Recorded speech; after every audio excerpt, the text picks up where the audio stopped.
കഥാപാത്രം അന്ന് നിലനിന്നിരുന്ന ബാബുരാജിനെ കണ്ടത് വേറൊരു രീതിയിലാണ് മലയാളികൾ പിന്നെ സ്വീകരിച്ചത്. അതുപോലെ തന്നെയാണ് ഈ സിനിമയില് മനോഭാവത്തേക്ക് ഷെൽഫ് ഒന്ന് വെടിവെക്കുന്ന ആ ഒരു സീൻ. അപ്പോൾ ഈ കഥാപാത്രത്തിന് വേണ്ടിയിട്ട് അനുഷ്കൻ എഴുതുമ്പോൾ അതെങ്ങനെയാണ് അത് വെയിറ്റ് ചെയ്യുന്ന സിനിമയിലേക്ക് വേണ്ടി? അല്ല, ശ്യാമ വളരെ ഡീറ്റെയിൽ ആയിട്ട് ക്യാരക്ടേഴ്സ് എഴുതുന്ന ഒരു റൈറ്ററാണത്. പലതവണ പല സിനിമകൾ കൊണ്ട് പ്രൂവ് ചെയ്തിട്ടുള്ളതാണ്.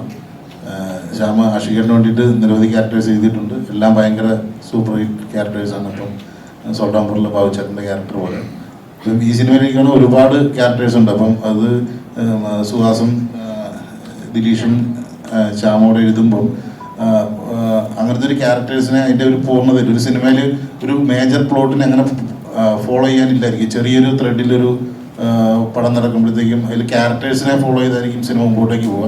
ഇത്രയധികം ക്യാരക്ടേഴ്സ് ഇപ്പം ഈ പ്രസ് മീറ്റിന് 10-20-30 ക്യാരക്ടേഴ്സ് ഉണ്ട് ഈ സിനിമയിൽ. അത്രയും ക്യാരക്ടേഴ്സിനെ എല്ലാവരെയും ഒരു 2 മണിക്കൂറിനുള്ളിൽ കിട്ടുക, അതിനെ കൃത്യമായിട്ട് ഫോളോ ചെയ്യാൻ പറ്റുക എന്നുള്ളത് അങ്ങനത്തെ ഒരു റൈറ്റിംഗ് ഭയങ്കര ആവശ്യമാണ്. അത് വിജയിച്ചിട്ടുണ്ടെന്നാണ് ഞാൻ കരുതുന്നത്. അത് ആഷിഖേട്ടൻ ഭയങ്കര രസമായിട്ട് ആ ക്യാരക്ടേഴ്സിനെ ഫ്രെയിമിലേക്ക് ആക്കിയിട്ടുണ്ട്. എക്സലൻ്റ് ആണ്.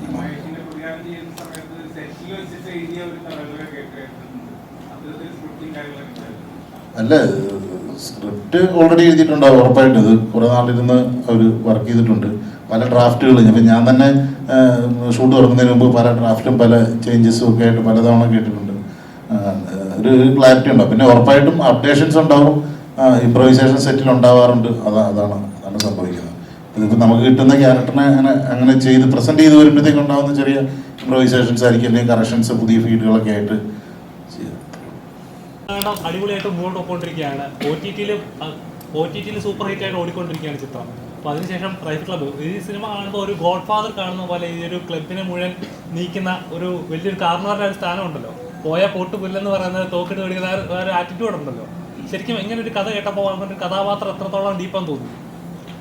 ഇല്ല, ഇതിനകത്ത് എൻ്റെ കഥാപാത്രത്തിൻ്റെ എൻ്റെ വലിയ മെടുക്കൊന്നുമല്ല. ഞാൻ പറഞ്ഞില്ലേ, ഇത് ആഷിഖ് കപൂറിൻ്റെ സിനിമയാണ്. ഞാൻ കുറേ നാളായിട്ട് അഭിനയിക്കുന്ന ആളാണ്. ഈ ക്യാരക്ടർ എന്നെ പോസ്റ്റ് ചെയ്തിരിക്കുന്നത് എനിക്ക് നടക്കാൻ പോലും സമയമില്ലല്ലോ. ഇതിപ്പല്ലേ ഒരു കസേര എന്നുകൊണ്ട് നടൻ എന്ത് ചെയ്യാൻ പറ്റും?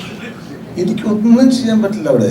അദ്ദേഹമാണ് എന്നെ ഇതിനകത്ത് എന്തെങ്കിലും ഞാൻ ചെയ്തിട്ടുണ്ടെങ്കിൽ ആഷിഖ് കപൂറാണ്. സത്യത്തിൽ അത് കുട്ടേട്ടന്റെ അടവായിരുന്നു. കാരണം കസേരയിൽ മാത്രം ഇരിക്കുമ്പോ ബാക്കി ചെല്ലണ്ട, അല്ലെങ്കിൽ ഞാൻ ഓടിച്ചെന്ന് വെടിവെക്കേണ്ടി വരും, കൊള്ളേണ്ടി വരും, വീഴേണ്ടി വരും. ഇത് കസേരയാകുമ്പോ ഒരു ലിമിറ്റ് ഉണ്ടല്ലോ, ആരെങ്കിലും തള്ളിക്കൊണ്ടുപോയി. അല്ല, അങ്ങനെ സന്തോഷമുണ്ട് കേട്ടോ. 32 ദിവസത്തോളം ഞാൻ സിനിമയിൽ അഭിനയിച്ചു. ചിലപ്പോൾ എനിക്ക് ഒരു ഷോട്ടൊക്കെ ഒരു ദിവസം. അപ്പൊ ഞങ്ങൾക്ക് പക്ഷേ എനിക്കൊരു വിഷമമില്ല. എന്താ വെച്ചാൽ എല്ലാരും കൂടി മുറിക്കാത്തിരിക്കും. ഇതങ്ങോട്ട് തള്ളുക, കളിയാക്കുക, കൊല്ലുക, ഇതൊക്കെ എന്നെ എനിക്ക് വെളുപ്പിന് 2:30 മണിക്ക് ഷോട്ട് വരും. ഞാൻ രാവിലെ മേക്കപ്പ് ചെയ്യും, മേക്കപ്പ് ഇരിക്കും. അപ്പൊ 2:30 മണിക്കാണ്. അപ്പൊ ചിലപ്പം എനിക്ക് നേരത്തെ ഷോട്ട് വരും. ഈ സുരഭിയെ കൂടെ പോയി ആഷിഖോട് പറയും, വേണ്ട കുട്ടിയുടെ വെയിറ്റിങ്, പുള്ളി ഉറങ്ങുക, കുറച്ച് കഴിഞ്ഞ് എടുത്താലും മതി, പുള്ളി ഉറങ്ങിക്കോട്ടെ എന്ന്.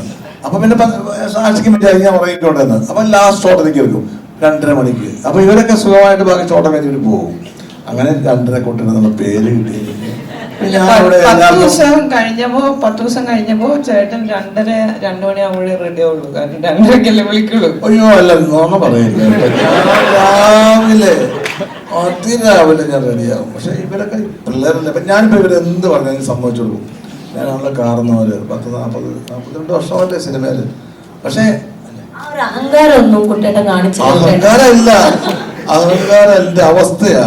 അഹങ്കാരമല്ല കുഞ്ഞെ, പിടിച്ചു നിൽക്കണ്ടേ നിങ്ങളുടെ കൂടെ. ഇത് എന്ത് നാക്കാന്ന ദൈവങ്ങളൊക്കെ. അപ്പൊ ഒരിക്കലും ഞാൻ മലയാള സിനിമ ഇത്രയും വർഷമായിട്ട് നിന്നിട്ടും ഇതിന്റെ കൂടെ നിൽക്കുക എന്നുള്ളതാണ് ഏറ്റവും വലിയ പ്രശ്നം. ഞാൻ സർവൈവ് ചെയ്ത് വരുന്നുണ്ട് കേട്ടോ. എന്താണ് കുഴപ്പമില്ല, ഞാൻ പിടിച്ചു നിൽക്കും. ഇവിടെ തരണം ചെയ്യാൻ പറ്റുമെങ്കിൽ ഞാൻ ഇനി കുറെ കൂടെ നിൽക്കും. ഇത് പാസ്സായാൽ ഞാൻ ഇങ്ങനെ ഇനി എനിക്ക് എന്നെ ആർക്കും തടുക്കാൻ പറ്റില്ല. ഇത് പാസ്സായി ഞാൻ സുരഭി. സാർ, അതിന് ഇപ്പോൾ മലയാള സിനിമയിൽ തന്നെ ഒരുപാട് സീനിയർ ആക്ടേഴ്സിൽ ഒരാളാണ് താങ്കൾ. എനിക്ക് തോന്നുന്നു മമ്മൂക്ക, ജഗദീഷ് ചേട്ടൻ, താങ്കൾ ഇപ്പോൾ ചെയ്യുന്ന കഥാപാത്രങ്ങൾ ഒന്നിനൊന്നും ഡിഫറെൻ്റ് ആയിട്ട് ഇപ്പോഴും ഞെട്ടിച്ചുകൊണ്ടിരിക്കുകയാണ്. ഇനിയും വിസ്മയം ഞാൻ ഞെട്ടിക്കുന്നില്ല, പ്ലീസ് അങ്ങനെയൊന്നും പറയാം. ഓരോ കഥാപാത്രം നല്ലത് വന്നാൽ ഞാൻ ചെയ്യുന്നു. ചിലപ്പോൾ എന്നെ കൊണ്ട് നല്ലതായിട്ട് ചെയ്യാൻ പറ്റും, എനിക്ക് ചെയ്യാൻ പറ്റുന്ന. ഇപ്പം എന്നെ ഇതിനകത്ത് ആഷിക വിളിച്ചു. ഞാൻ എൻ്റെ സത്യം പറയാം, എനിക്ക് ഒരിക്കലും പറ്റാത്ത പരിപാടി പ്രണയരംഗം. എനിക്ക് അറിയാൻ മേല കേട്ടോ, സത്യം. എനിക്ക് എൻ്റെ പ്രണയം ഇങ്ങനെ അല്ലല്ല, എനിക്ക് പ്രണയം ഉണ്ടോ? എന്നോടുള്ള പ്രണയം അത് വേറെ, അത് ഞാൻ പറയാൻ പുറത്ത് പറയാൻ കൊള്ളില്ല. അപ്പൊ ചേട്ടാ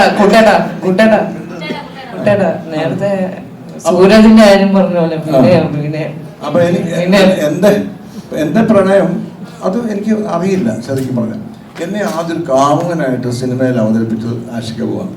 സോൾട്ട് ആൻഡ് പെപ്പർ എന്ന സിനിമയിൽ എന്തൊരു വലിയ കാമുകനാണ്.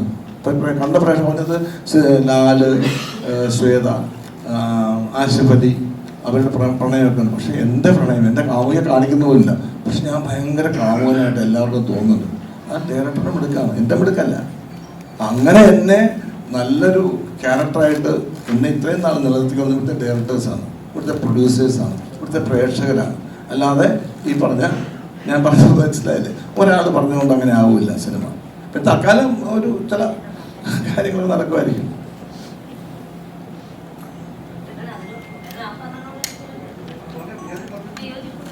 പ്രണയത്തിന്റെ കാര്യം